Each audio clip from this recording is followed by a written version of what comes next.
औज़ुबिल्लाहिमिनश्शैतानिर्रजीम बिस्मिल्लाहिर्रहमानिर्रहीम। अस्सलाम वालेकुम। मैं ज़हरा अली। मेरा आज का जो मौजू है वो है स्वीडन में होने वाले कुरान शरीफ की बेहुरमती के बारे में। यहाँ मैं आपको पहले एक तारीख की बात बताती चलूँ। इसराइली वज़ीर आज़म गोल्डमेरी ने कहा था कि मेरी ज़िंदगी का सबसे बुरा और सबसे बेहतरीन दिन वो था जब मैंने मस्जिद अक्सा को आग में जलते देखा था। उससे वजह पूछी तो उसने जवाब दिया कि जब मैंने मस्जिद अक्सा को आग में जलते हुए देखा था तो उस रात में खौफ की वजह से सो नहीं पाई थी, क्योंकि मुझे डर था कि आलिम इस्लाम हम पर हमलावर ना हो जाए, और अगर ऐसा हुआ तो इसराइल का नामो निशान मिट जाएगा। लेकिन जब सूरज तुलू हुआ और सुबह हुई तो मुसलमानों की तरफ से कोई ऐसा रद्द अमल नहीं आया जैसा कि मैं सोच रही थी और खौफजदा हो रही थी। फिर मैं मुतमईन हो गई कि अरब की हदूद में इसराइल बिल्कुल महफूज है। मस्जिद अक्सा को शहीद करने के लिए यहूदी काबिज़ीन छोटे बड़े हरबे इख्तियार करते रहते हैं, हत्ता कि इसकी पेशबंदी के लिए अब तक वो फ़लस्तीन ख़ासकर बैतुल मुक़द्दस के आसपास कई सड़कों और ग्राउंड वगैरह के इस्लामी नाम तब्दील कर चुके हैं। मस्जिद अक्सा जिस जगह कायम है, इस जगह का नाम जबल हैकल रख दिया गया है ताकि इस मुबारक मस्जिद से हर किस्म की इस्लामी शनाख्त ख़त्म कर दी जाए। इतना सब ये इस्लाम दुश्मन कर रहे हैं, इस पर हम 57 इस्लामी ममालिक ने क्या कर लिया जो अब स्वीडन में कुरान की बेहुरमती पे कर लेंगे। दुश्मन जानता है कि ये सिवाय एहतजाज, मसाजिद में जज्बाती तकारीर, रोड रस्तों पर जलसे जुलूस निकालने के और कुछ भी नहीं कर सकते। ज़्यादा से ज़्यादा कुछ अरसे के लिए उस मुल्क की प्रोडक्ट का बायकॉट कर देंगे।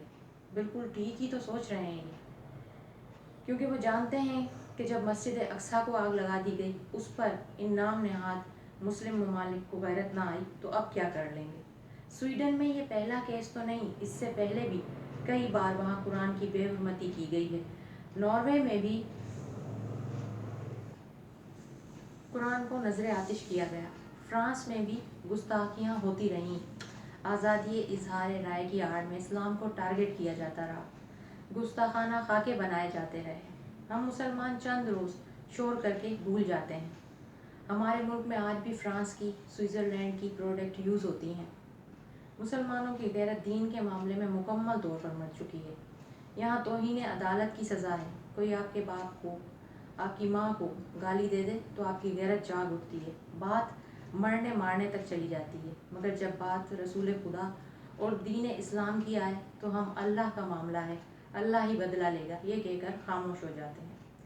ये गोरे आज़ादी इजहार राय का हक रखते भी हैं और देते भी हैं, तो आप भी इससे भरपूर फ़ायदा उठाएं। हॉलोकॉस्ट पर इन्होंने मुकम्मल पाबंदी रखी हुई है कि कोई इसके बारे में कोई बात नहीं करेगा, ना अपनी राय का इजहार करेगा। तो फिर तमाम मुस्लिम ममालिक इस बात को आगे लेकर क्यों नहीं चलते, इस हॉलोकॉस्ट डे को भरपूर तरीके से मनाएं, क्योंकि हम भी आज़ादी इजहार राय का हक रखते हैं। आप हॉलोवीन डे तो मनाते हैं, बर्थडे भी मनाते हैं, father day, mother day, Valentine day, ये सब तो मनाते हैं खुशी से, फ़ख्र से, क्योंकि अंग्रेज़ जो मनाता है। वरना इन चीज़ों का हमसे, हमारी सकाफ़त से या हमारे दीन से तो कोई ताल्लुक़ नहीं है। तो फिर हॉलोकॉस्ट डे क्यों नहीं? क्योंकि अंग्रेज़ों ने पाबंदी लगाई हुई है। इसलिए अगर इस्लामी ममालिक की गैरत जगानी है और अंग्रेज़ों को सबक सिखाना है तो फिर आपको इस बात पर अमल करना पड़ेगा, हॉलोकॉस्ट डे मनाना पड़ेगा, ताकि इन गोरों को भी पता चले कि आज़ादी इजहार राय असल में है क्या।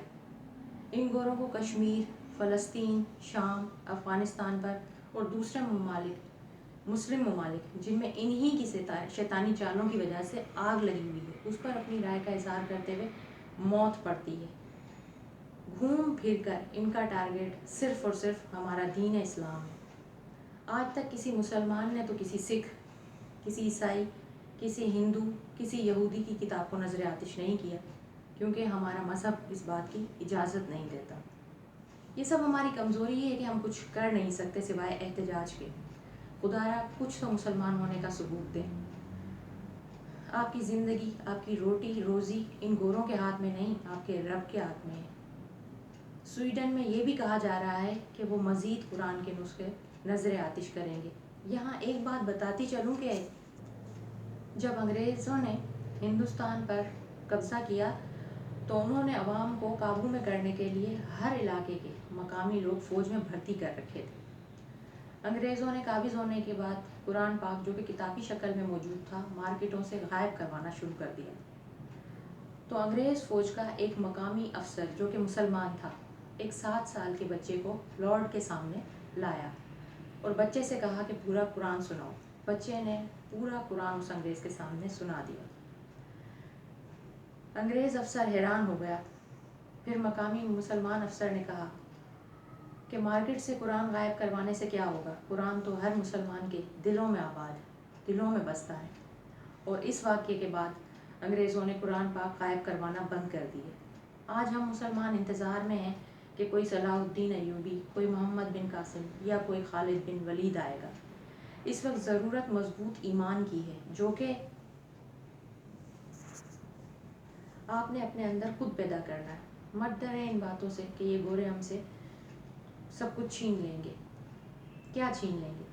پیسہ، پیٹرول، بجلی، گیس تو چھین لیں، کوئی پرواہ نہیں۔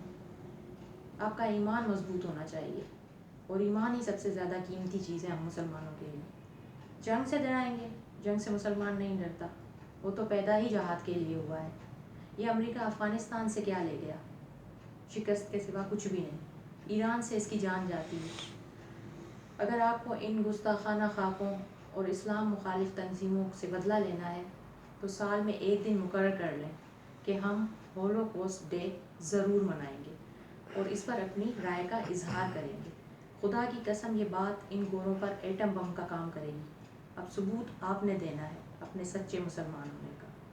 دعاؤں میں یاد رکھیے گا۔ اللہ حافظ۔